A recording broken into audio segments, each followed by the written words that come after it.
Hello everyone, and thanks for joining School of the American Rifle. Today we're going to do a physical on a fail zero bolt carrier group.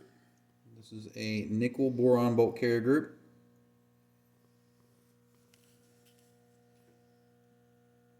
I do believe this has been fired according to the owner. You see a little bit of chatter marks on the bottom of the belly. We can see some discoloration of the nickel boron finish in the back, which is typical of something that's been fired.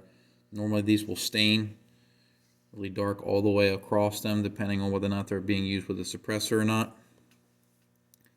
Something that stands out to me is the YFS fasteners, and the staking doesn't appear to be very good. And then another thing is the ejector roll pin up front here. It looks like it was sticking out and then got beaten down by the barrel extension lugs, but it is sticking up.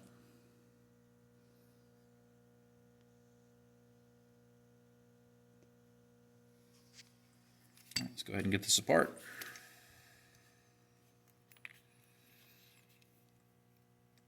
Firing pin retaining pin comes out easy. Firing pin comes out easy. Can pin and bolt. Let's go ahead and do our gas ring test.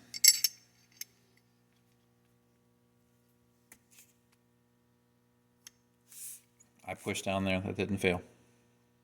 Nope, they are failing.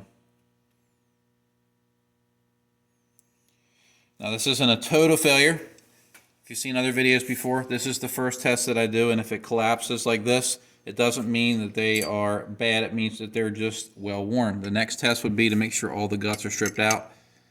Put the bolt in, and then what you do is you shake and try to get the bolt to drop out under gravity. If it drops out under gravity, then the rings are definitely bad, and I cannot get it to drop out under gravity. So the rings are marginal but not bad.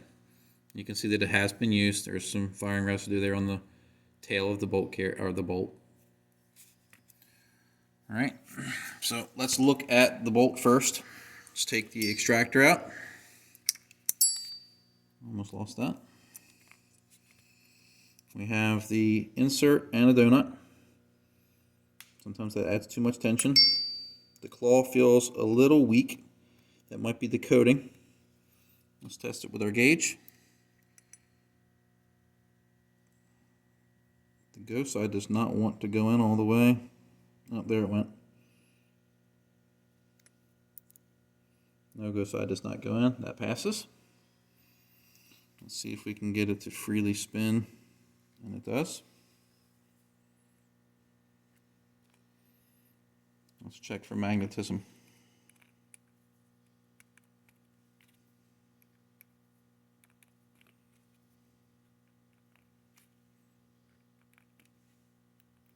No magnetism. We're good.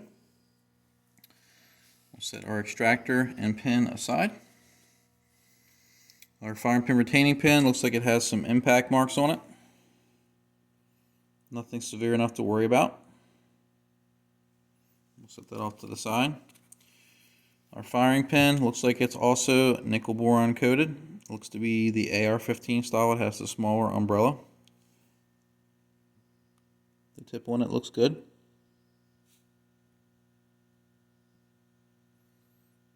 Let's check and see what we get for protrusion. The ejector is slightly beveled on it. I like to see that.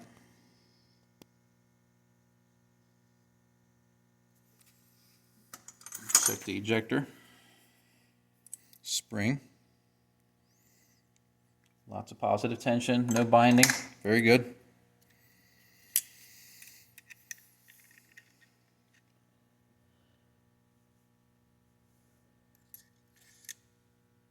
And we have short protrusion.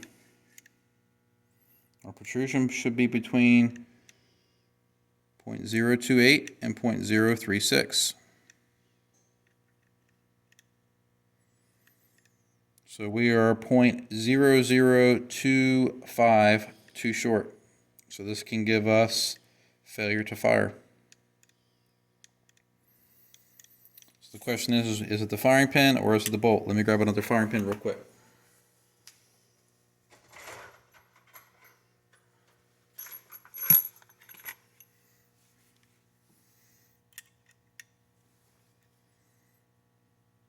Zero it out again. No, I must have forgot to zero the gauge. No, we're good. No, we're slightly short. 0.0275, 0.027. We're about 0.001 short there.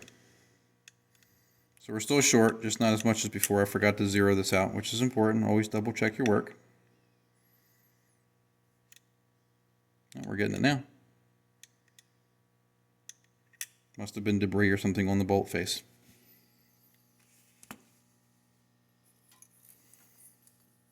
Sometimes that can happen.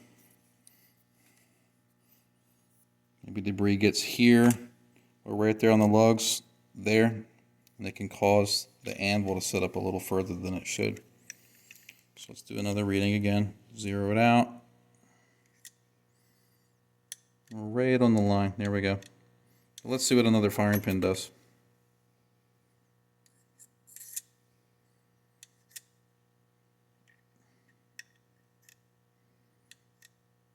It's the bolt. The bolt is slightly long.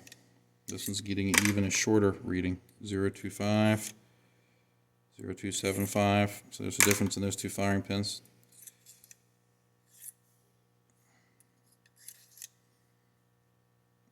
So we're slightly short. Another new firing pin, again, slightly short. So we definitely have a bolt issue. It's slightly long. So that means from this surface here to this surface here, it's a little bit too long. And what you could do is you could chuck this up in a lathe and you could take a little bit of material off the back, and that would allow the firing pin to stick out more. We're not at a super dangerous level here, but we do have slightly marginal short headspace, short firing pin protrusion. Let's check that one more time since we were getting some erratic readings.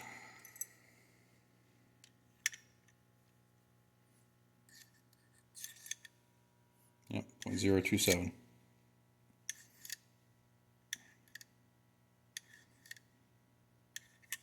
Put it back again. 0.027. So we're 0.001 short. All right, we'll set that aside.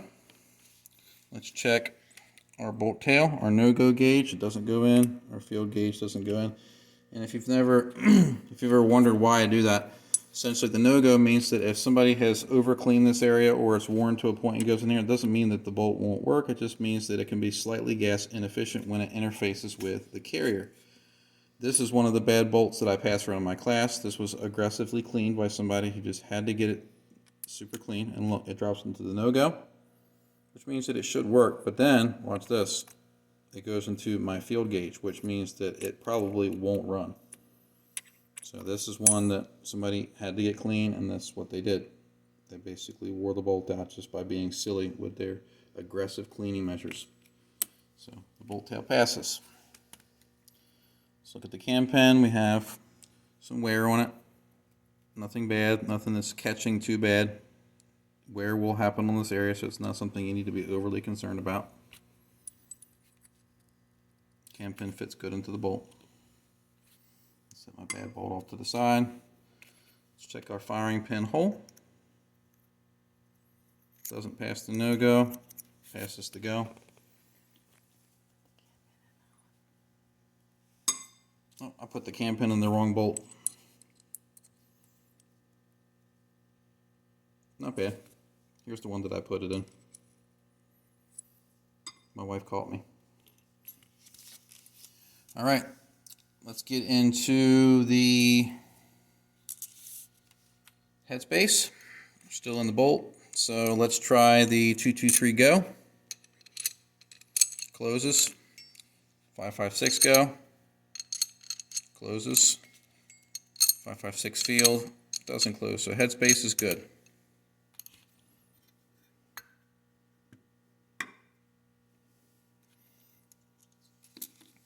We'll set those aside. Overall, the bolt doesn't look terrible. That ejector roll pin sticking out though could cause a problem, so that should be remedied. Let's go over to the carrier. Alright, first thing we're going to do is check for obstruction. What is going on? There we go. No obstruction. Check our gas key. Passes the go side. No go side starts, but it doesn't take the gauge all the way, which means that it passes. It has to swallow this gauge all the way before I say that things are a problem. Let's check for gas key alignment.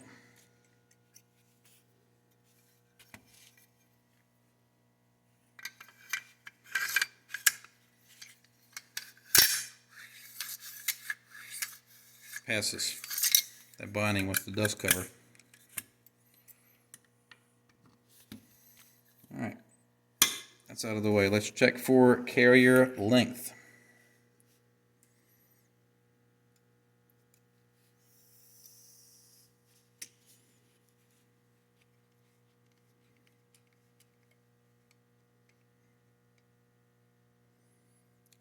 .67. We're good. Something I skipped over earlier was measuring the bolt tail. Let's get this zeroed out, and I'm going to measure the ring right there.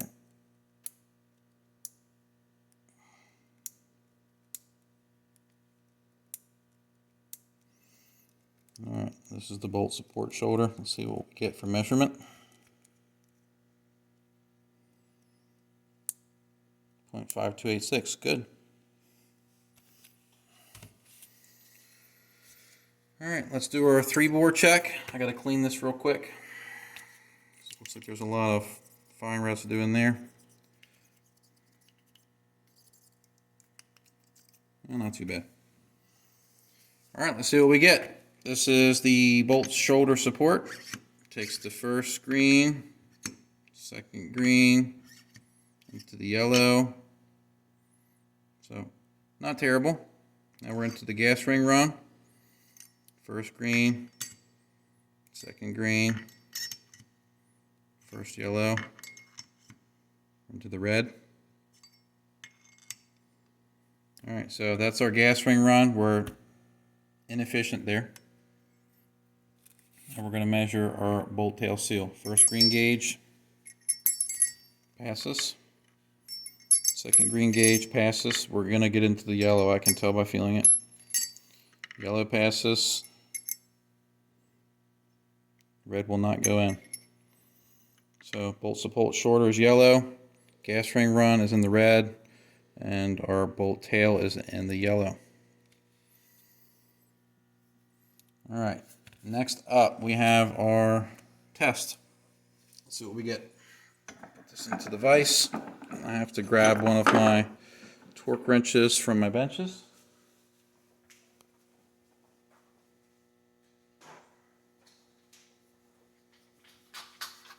Set the wrench to 30 inch-pounds.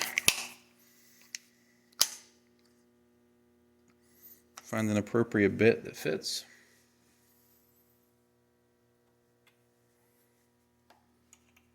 There we go.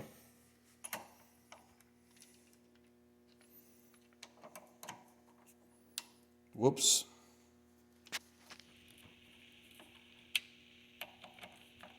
And that one too.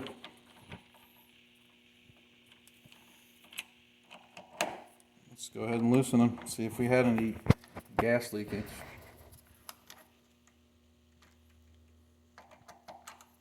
Staking wasn't working too good. Yeah, it looks like we had some stuff blowing by there. It wasn't a lot, so maybe it just had loosened up. Or there wasn't enough rounds fired through it to really build up a whole lot there. You see a little bit of the blow by.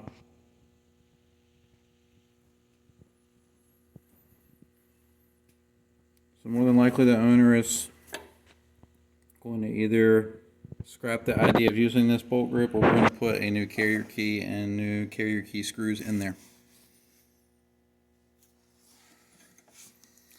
Let's go ahead and check with the Borescope, and we'll finish up this physical.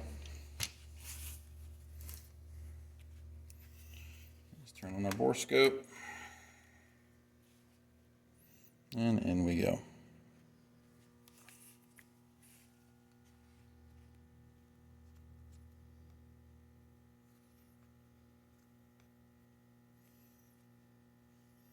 Not getting a whole lot of light transmission through here. The inside's very dark. There we go, a little bit better.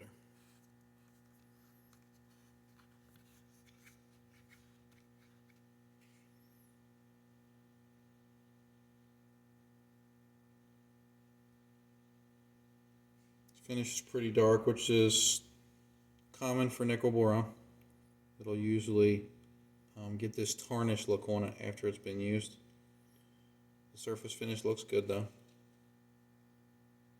This is our gas ring run. Look how bad it's chewed up though.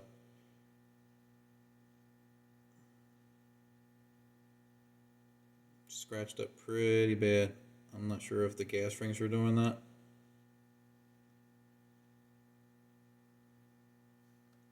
Go into the bolt tail seal, change our focus.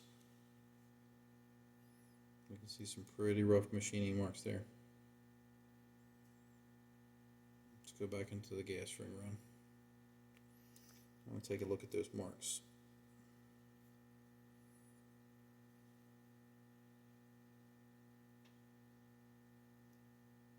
See if I can lower the amount of light.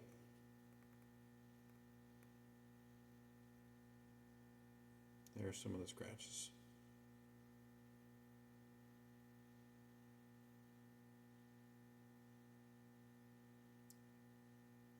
And this is gas right here that was flowing by. Those aren't scratches there. That's gas flow.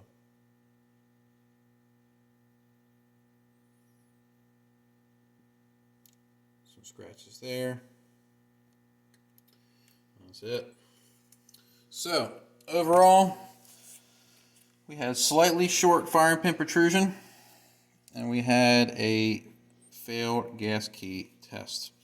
Not surprising. I see this pretty consistently with bolt carrier groups that are treated with nickel boron. It's not the fasteners that are the problem with this particular one cutting loose. It probably just wasn't torqued properly. What I'll often see is when these assemblies are nickel boron, if you see the screws are a different color than the nickel boron, that means they were done in two separate processes. So this carrier was done as a nickel boron process, and the carrier key was done as a separate process, and they were assembled and then staked. What can happen when this occurs, when you do them in a separate process, and I'm not saying one's right or wrong, but the nickel boron can get inside of the holes here, and it can cause the screws not to go down into the hole without getting resistance, and you get a false torque rating when they torque that down. Let's give that a quick test and see if we run into that.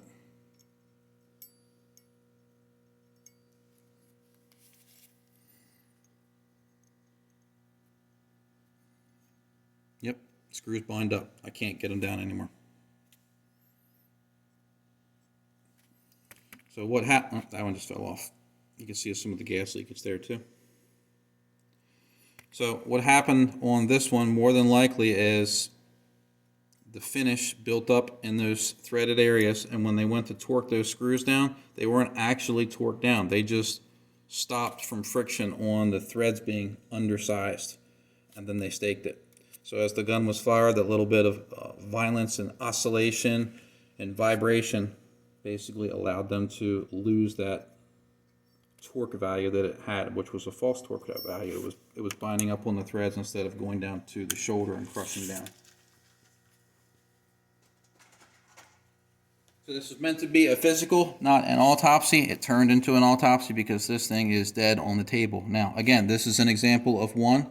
I'm not a big fan of nickel boron. It doesn't mean that you have to adopt my philosophy. I do see a good amount of issues regardless of who makes the nickel boron carriers and bolts. But don't let my opinion sway you one way or the other. I'm just reporting what I see.